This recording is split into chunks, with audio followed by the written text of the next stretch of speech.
So I hope your day is going good. Boy, it is a busy time of the year as we approach Christmas. And, I haven't talked about the market for a while. As I tape this, this is, let's see, this would be a Tuesday, November the 21st. And this year's been an up and down year. We've had the market did very well the first 6 or 7 months of the year, and then the months of, August, September, and October, we had a correction, which, happens every year. 10% corrections happen every year, and we had one this year. The problem with that is we had a bear market last year, so we had people probably when they got their October statements were very, very discouraged. Most all of the gains that we had seen in the market were pretty much wiped out in the month of August, September, and October. However, the month of November has been very, very, very good. We've seen the market do very well. We're up about 8% for the month of November. That's in just 3 weeks.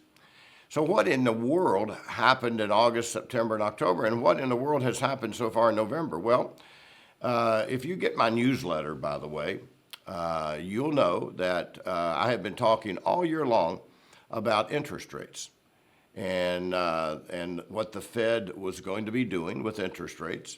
And the Fed with interest rates have been, not kind to the market. The Federal Reserve started raising interest rates in early 2022, and they have been vigilant to destroy inflation. And in some respects, people have thought maybe that the Fed has overdone it. But I can tell you that when the Federal Reserve is raising interest rates, that's never good for stocks and bonds. And I think that the belief was that they were going to be done much sooner than they have been. And so they have been an obstacle. The Federal Reserve has been an obstacle to stocks and bonds doing well this year. However, at the beginning of November, it's become apparent that the Federal Reserve is probably done raising interest rates. And so I'm a big believer in going back and looking at history. Whenever the Federal Reserve is raising interest rates, it's like going up a mountain with the wind in your face and maybe about 20 degrees outside with snow on the ground. It's a challenge to make money when the Federal Reserve is raising interest rates. Then you get to a point where the Federal Reserve is done. You're not going up a hill, but you're not going down a hill. However, once the markets have been signaled that the Fed is done raising rates, we generally see stocks rally and bonds rally. Then there's the last part of that is that many times after a period of raising interest rates, the Fed starts lowering interest rates. Now, I think the market now knows that the Fed is done or is convinced that the Fed is done, and I believe the Fed is done. I don't think the Fed wants to lower interest rates anytime soon because they want to be absolutely sure that we have stopped inflation. However, I think that we are starting to hear economists, and it doesn't matter what the economists think, it's only what Jerome Powell thinks going out long term. I think it's very possible that in 2024 we will see the Federal Reserve lower interest rates. Conventional wisdom, which I don't know how good conventional wisdom is, conventional wisdom says that probably the Fed will lower rates 2 times. There is some talk about 3 times. I don't anticipate that until probably late in the summer of 2024 or in the fall of 2024. But I believe that if we go back and look at history, when the Fed raises rates, that's negative for the market. We saw that. Last year, the S&P was down a lot, to over 20%. The NASDAQ last year, 2022, was down 33%. We had the worst year in the bond market since 1780, down 13%. This year, if you look at the S&P 500, it looks really good. The S&P 500 is up, 15% year to date as I come to you today. on November the 21st. The equal weight S&P 500, however, only up 4%. The NASDAQ up over 30% this year. And I think that the markets have taken the cue from the Fed that the Fed is now going to be at least neutral to the market, if not positive, in that they're done raising interest rates. So what should you do? Should you pile into stocks? Not necessarily. Depends on your age. If you're in your 20s, 30s, 40s, and early 50s, 100% in stocks every day, don't worry about it.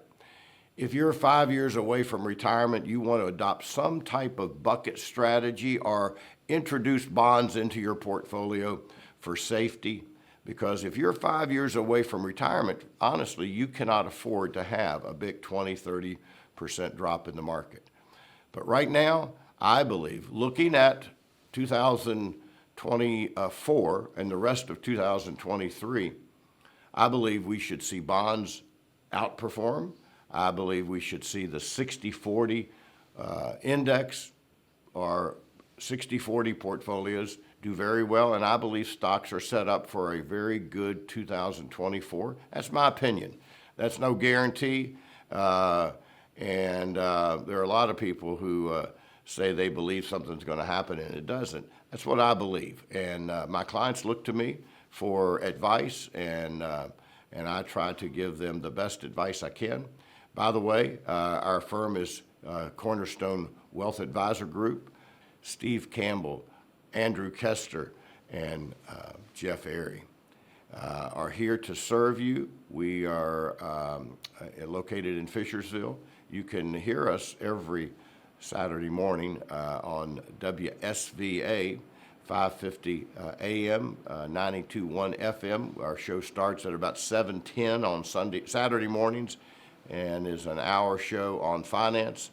And we would love to talk to you about your money, and we'd love to talk to you about creating an investment portfolio for you based upon your position in life, your risk tolerance, and your needs. So give us a call, 540-942-1703. We'd love to talk to you. Have a great day. Content in this material is for general information only and not intended to provide specific advice or recommendations for any individual. All performance referenced is historical and is no guarantee of future results. All indices are unmanaged and may not be invested into directly. All investing involves risk, including loss of principal. No strategy assures success or protects against loss.